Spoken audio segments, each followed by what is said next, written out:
Have you noticed how desperate the media has become lately? They're now manufacturing national security scandals out of thin air. The Atlantic. Yes, the same publication that fabricated stories about Trump insulting veterans now claims a Signal group chat between Trump officials endangered national security. It's laughable. But here's what they don't want you to focus on.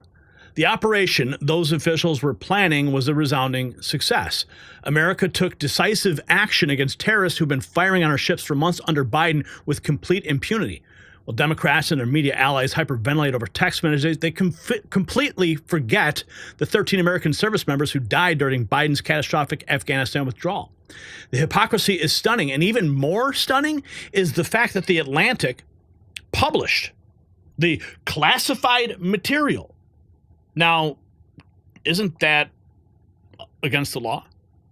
I mean, if it was classified, how could they go ahead and publish it? It's because it wasn't classified. And in one stunning action, they revealed their whole fake news charade. And while the media manufactures fake signal scandals, the real conspiracy is happening in plain sight, the cover-up of natural solutions that can transform your health. Just like Democrats are hiding the truth about Trump's successful military operation, they're hiding how collagen can dramatically reduce your wrinkles and restore youthful skin. A 2024 study shows women taking daily collagen reportedly notice fewer wrinkles and firmer skin. So don't be fooled by mainstream media propaganda. This multi-collagen formula features 5 key types from 4 different sources for maximum effectiveness. The deep state doesn't want you looking younger, so take back control at healthwithgary.com while it's still 51% off. Okay, let's get into it. President Trump in the Oval Office talking about a witch hunt. Oh, he knows all about witch hunts, doesn't he? Whether or not Signal works. Look, it's all a witch hunt. Here we are talking about some of the greatest business deals ever made. The greatest companies in the world are moving into the United States, and you want to ask about whether or not Signal works. I don't know that Signal works. I think Signal could be defective, to be honest with you. And I think that's what we have to, because you use Signal, and we use Signal, and everybody uses Signal, but it could be a defective platform, and we're going to have to find that out. Defective platform. Well, I don't know if it's defective. I mean, it's been pre-installed on CIA computers in the Biden administration. What's defective is the moron who added that Atlantic journalist to the thread. And speaking of morons, activist Judge Goldberg, who tried to block illegal gang members being deported, has now been assigned to the lawsuit related to the Signal chat involving government officials. Oh, yes, there's a lawsuit now. Yeah, the same one who tried to block illegal gang members. Now in charge of the Signal lawsuit. Oh, and speaking of coincidences, here is the owner of the Atlantic. That's her on the left. And on the right, who is that woman? Oh, that's Ghislaine Maxwell. Look at them all cozy in their bathing suits, soaking up the sun. God knows what's going on behind the cameras or in the rooms in that facility, wherever they are, whatever island or home they're at. But yeah, so, I mean, this picture says all you need to know. Right? The owner of the Atlantic with her best friend, Ghislaine Maxwell. Here's Caroline Leavitt, just 11 hours ago. She has announced that the Atlantic has conceded. Remember the talking point? War plans, war plans, war plans. Well, they weren't war plans. The entire story was another hoax written by a Trump hater who is well known for his sensationalist spin. Look at that. Here are the attack plans that Trump advisors shared on Signal. Again, I bring up this point. If these were classified, if these were leaked material, leaked information, why in the hell would this guy publish it? Okay, just the mere act of publishing it proves that it wasn't classified to begin with. Here's Cat Turd. Yep, and he's quote tweeting Pete Hegseth, who had this to say. Look at Hegseth. He says, so let me get this straight. The Atlantic released the so-called war plans, and those plans include no names, no targets, no locations, no units, no route sources, no methods, and no classified information. Those are some really shitty war plans. This only proves one thing, that Jeff Goldberg has never seen a war plan or an attack plan, as he now calls it, not even close. He says, as I type this, my team and I are traveling to Indo-PACOM region, meeting with commanders, the guys who make real war plans, and talking to troops. We will continue to do our job while the media does what it does best, peddle hoaxes. Another hoax getting debunked in real time. And here we have more from the Secretary of Defense, wrecking the Atlantic for their sensationalist reporting. Listen. And nobody's texting war plans. Well, I noticed this morning out came something that doesn't look like war plans. And as a matter of fact, they even changed the title to attack plans because they know it's not war plans. There's no units, no locations, no routes, no flight paths, no sources, no methods, no classified information. You know who sees war plans? I see them every single day. I looked at them this morning. I looked at attack plans this morning. You know who does attack plans and war plans? Men like that admiral right there, Paparo, for the Indo-Pacific, or Eric Kurilla, our general in CENTCOM. They do attack plans and war plans. And thank God we have those leaders who do it and do it well, and our enemies know it. My job, as it said atop of that, everybody's seen it now, team update is to provide updates in real time. General updates in real time, keep everybody informed. That's what I did. That's my job. The war fighters will take the fight to the enemy, and I love what they do. And with President Trump's leadership, our enemies are on notice. We will have peace through strength, and we'll keep putting our troops first. Let's go. Put our troops first. Let's keep going. Here we have the press secretary earlier today talking about how Signal has been approved for government use.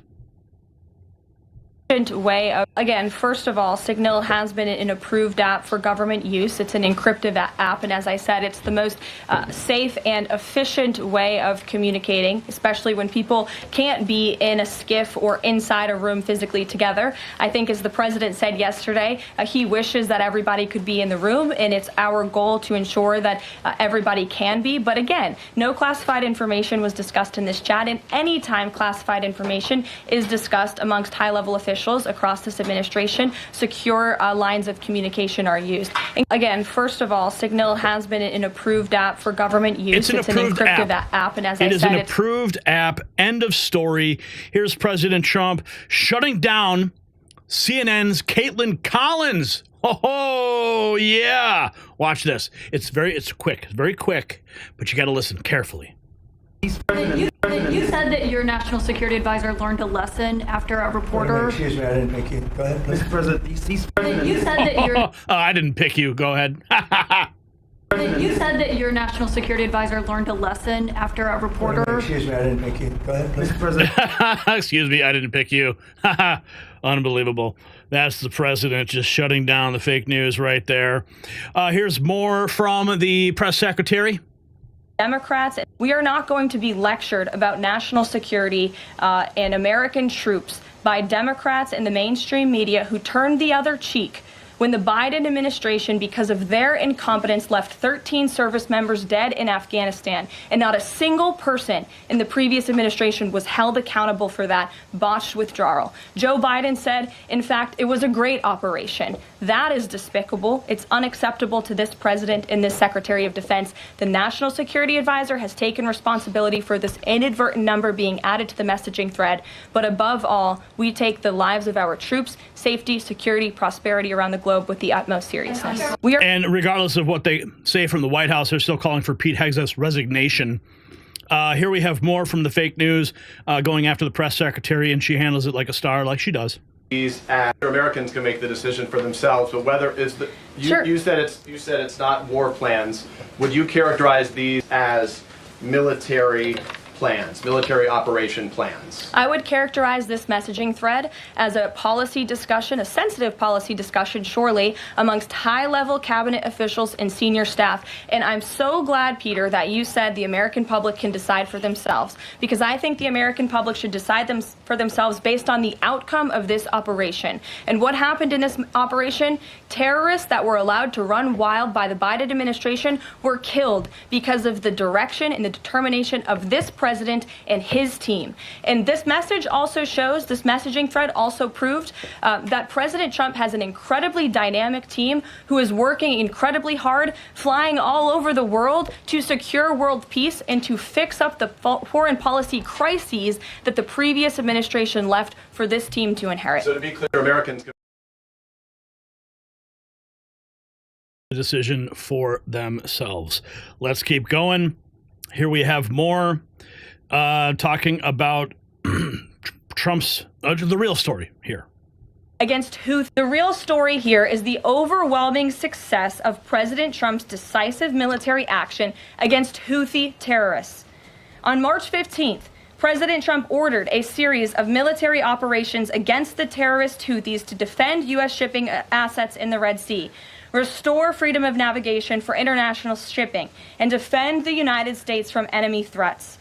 United States forces successfully struck dozens of targets across Houthi-controlled territory.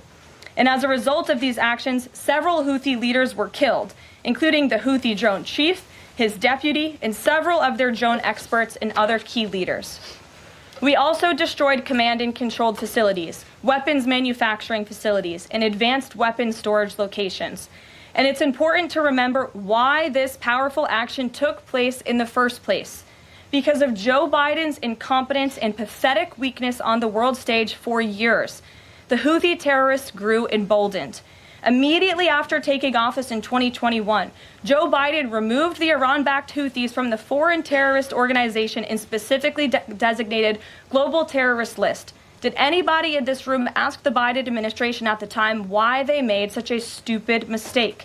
This reckless action undid the designation put in place by President Trump during his first term, and what followed was predictable and devastating. The Houthis targeted U.S. military ships and aircraft, hit commercial ships, including U.S.-flagged vessels, threatened our personnel overseas, and attacked our allies in the region.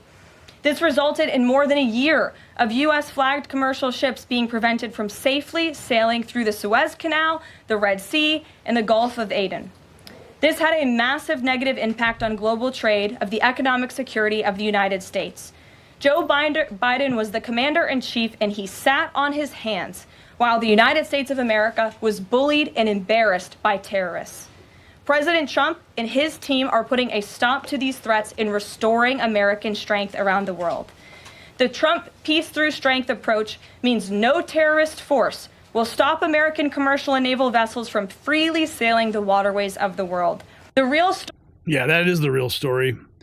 But the Atlantic and the mainstream press are going to continue to try to drive a wedge between Hegseth and President Trump. Here is a CIA director talking about taking questions on this ridiculous narrative. And for the last 2 days, members of the intelligence community have been asking questions about a signal messaging group and not asking questions from Democrats either in the Senate or the House on China, Russia, Iran, and the real threats that are going on to the United States. And you can say that you care about the good work that agencies are doing like the CIA and that you care about 140 stars on the wall. But no one's asked me about my second day on the job here, where I lit the fuse that led to a foreign government participating with us to capture one of the senior planners of the Abbey Gate bombing that killed 13 Americans. And in the process, we worked with a government that previously hadn't, that hadn't cooperated with us on counterterrorism matters. Or the fact no one has focused on that within an hour of that taking place, I was on the phone with Director Patel, and a few hours later with Attorney General Bondi, working together, the IC and the FBI working together to bring this person home in less than a week. Unprecedented success for the intelligence community and the law enforcement community. exactly representative of the kind of work that we should be doing and the kind of work that an oversight committee should be asking about. But instead, we're getting questions about whether or not someone has drinking habits. And, you know, I just wish in an annual threats hearing where the American people want to hear about threats, that's what we would be talking about. Thanks for the opportunity. Yeah, the real threats.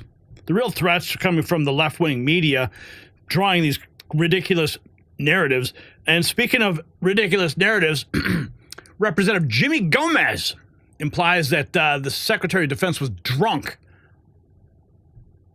To your knowledge, do you know whether Pete Hegseth had been drinking before he leaked classified information? I don't have any knowledge of Secretary Hegseth's personal habits. Director Radcliffe, same question. Yes or no? You know, no, I'm going to answer that. I think that's an offensive line of questioning. The answer is no. I find it interesting that you want to. No, I'm going to answer. You asked me a question. You want an answer? No, listen. You don't want to focus on the good work that the CIA is doing, that the intelligence community. Director, I reclaim my time. Director, I reclaim my time. Here, I have huge respect for the CIA, huge respect for our men and women in uniform. But this was a question that's on the top of minds of every American, right? He stood in front of a podium in Europe holding a drink. So of course, we want to know if his performance is compromised. If people were asking if the General Austin was compromised because of a heart issue, was his performance compromised because of a successful I yield strike? Back. Mr. I bring my You want to know? You want time. to talk about accepting responsibility? Do you think you should accept responsibility for a successful strike to make Americans safer? You want to focus on to your knowledge. Yeah, fireworks right there in that committee hearing. But there's more. Let's go. Representative Scott, was the target terrorist named in the text message thread? It was not named. Director Gabbard, was the target terrorist named in the text, or was it simply referred to as target terrorist? The target was not named. Thank you. Was the location named? Congressman, no locations were named. Thank you. Director Gabbard. No locations were named. Flashback 2017. When the Atlantic called Signal the gold standard of encrypted messaging and admitted it was used by Obama and Hillary Clinton staffers. There it is, in black and white, their own words. Alexa Henning, the Atlantic denies the screenshot of Hegseth text, denies that there were war plans. So, I mean, like, okay, trigger base, F-18s launch, strike drones on target. I mean, are these war plans? Megyn Kelly. Oh, here we have Unshaken Tulsi. She knows the Democrats' tricks because she used to be a Democrat. To directors of this Congress in its oversight duties. So I want to spend a minute or so on yesterday's testimony in front of the Senate and direct these questions in particular to Director Patel and Director Gabbard. Yesterday, Senator Heinrich asked, did this conversation, referring to the Signal chat, include information on weapons packages, targets, or timing? Director Patel, you said not that I'm aware of. Director Gabbard, you said same answer. This morning we learned that the Signal chat included the following update, forward-looking update from the Secretary of Defense. Time now, 11:44 Eastern Time. Weather is favorable. Just confirmed with CENTCOM. We are go for mission launch. 12:15 Eastern Time. F-18 launch. First strike package. 13:45 trigger-based F-18. First strike window starts. Target terrorist is at his known location, so should be on time. Also, strike drones launch. MQ-9s. 14:10. More F-18s launch. Second strike package. Do either of the directors want to reflect on their testimony yesterday in the context of what I just read? Sure. One, I was not on that Signal chat. Two, I have not reviewed it. And three, as you just indicated, that was made public this morning.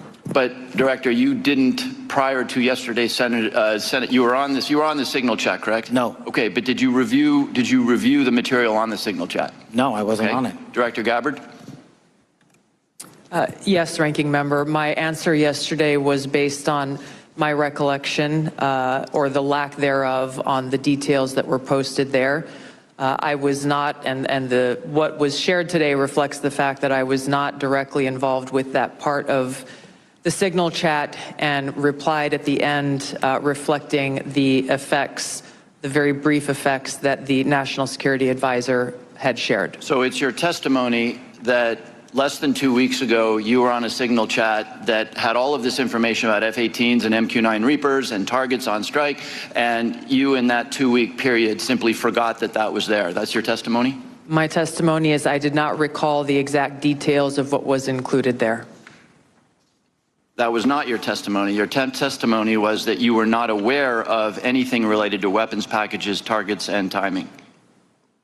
As the testimony yesterday continued on, there were further questions related to that, where I acknowledged that there was conversation about weapons, and I don't remember the exact wording that I used, but I did not recall the specific details that were included.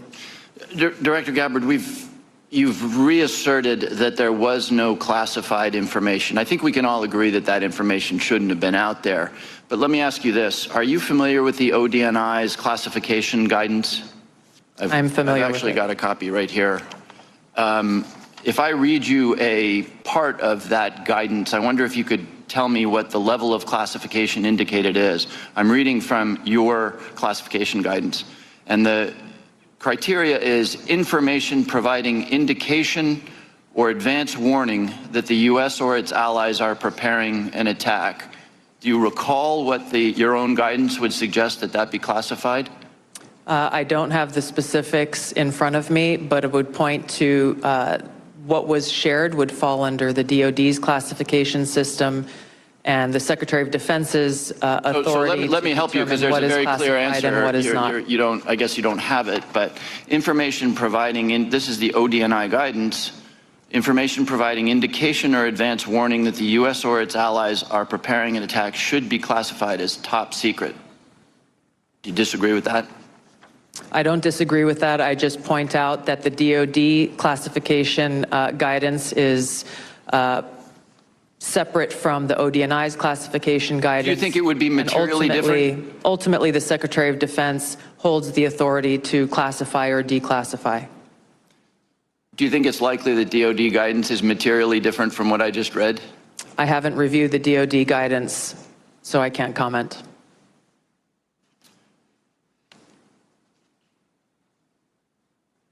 Director Gabbard, a lot of this suggests sort of a lack of sobriety. When there's punch emojis and fire emojis, it's a lack of sobriety. I don't mean that literally. But I have one last question for you, because I think people really listen to what you have to say. You, on March 15th, as DNI, retweeted a post from Ian Miles Chong, who is listed on RT, that's Russia Today's website, as, quote, a political and cultural commentator who has contributed content to RT since at least 2022. Director Gabbard, do you think that it's responsible for you as head of the intelligence community and the principal presidential intelligence advisor to retweet posts from individuals affiliated with Russian state media? That retweet came from my personal account, and I would have to go back to look at the substance of the tweet. Can I, just so that we don't have a lack of confusion amongst our allies and enemies and us, can I act perhaps that you not think that you should be saying one thing on your personal account than you say officially? I maintain of this Congress. Oh boy, man, they are just reaching. Here's Megyn Kelly. Paul's a good guy. My own take on it is Trump, as usual, is hitting just the right tone in handling. He's like, Wall's a good guy. He made a mistake. He'll learn. It's fine. He seems to totally have Mike Walls' back. That was said directly to a couple of reporters this morning. Peter Doocy was one of them. And who was the other one, Steve? It was an NBC reporter. Oh, Garrett Hake. Yeah, in the gaggle. Do we have that on cam, Trump's tone? We do, I think. Right? No, we don't have that. Oh, because it wasn't on cam. But yesterday, he came out and he's like, I'm just learning about this for the first time. Today, I think he's nailed it, where he's like, yeah, it's a mistake. The operation went off perfectly, and Mike Waltz is a good guy. I would say, I think Pete Hegseth, who I really care about, but I think he's a little too defensive. He's probably feeling a little like, whoa. He's like, they're not war plans. I didn't text war plans. It's coming down to like a debate over semantics. Do we care? Like, personally, I don't really care if he texted him like a blueprint with like, and then the F-16 is going to come in here, and then if they do this, we'll do that. I mean, imagine that's what an actual war plan looks like, but I have no idea. Or if it's just, we're going to overwhelm them with the following air power. We've also got an aircraft carrier in there. Like the general things that you would be telling the Tulsis of the world and the JDs of the world to generally let them know how large or small this thing is going to be. My own take. Oh, man. Oh, this is just crazy. It's a frickin' signal chat. An Atlantic journalist was accidentally added, and they're screaming that they leaked it. Leaked the war plans. And then, of course, the Atlantic changes their own headline. So have you noticed the absolute idiocy of the media's latest manufacturer scandal? The Atlantic publishes alleged signal messages, then in the same breath claims those messages contain classified information. Wait, did they just admit to publishing classified material? Of course not, because it wasn't classified in the first place. These people think you're stupid. They really do. The absurdity is breathtaking. If the messages were actually the grave national security threat they claim, publishing them would be a criminal act, but they publish them anyway, proving their entire narrative is a lie with one self-defeating action. This is not journalism, it's desperation. It's a pathetic attempt to distract from the fact that the operation was a resounding success. So, there you have it. Okay? It's so true, right? So, where are we going to go from here? We're going to tell you. Because the signal scandal exposes the media's intellectual bankruptcy. They're literally publishing the very messages they claim are too sensitive to share. So think about the circular logic.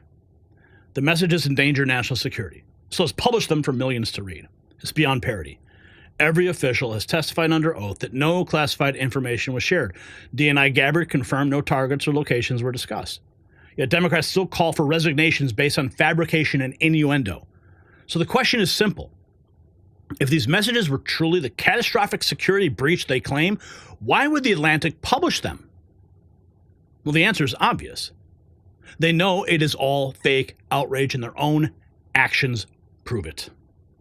Drop a comment with your thoughts and support real journalism with some Next News swag in our merch shop. It's linked down below, shop.nextnewsnetwork.com. Grab a hat, grab a shirt, and show the world you stand with the real news.